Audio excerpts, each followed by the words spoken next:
నాకు ముఖ్యమంత్రి ఇస్తే నేను అసెంబ్లీకి వస్తానంటే నేను ముఖ్యమంత్రి ఎవరిస్తారు? ప్రజాస్వామ్యంలో ప్రజలు ఓట్లేస్తారు. ఏ పార్టీని ఎక్కడ కూర్చొని పెట్టాలో వాళ్ళు డిసైడ్ చేస్తారు.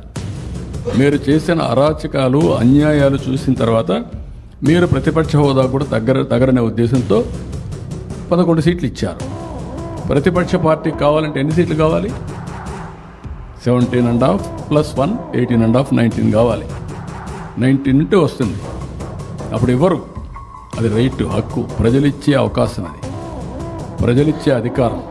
రాజకీయ ప్రభుత్వం ఇచ్చేది కాదు ఇవన్నీ.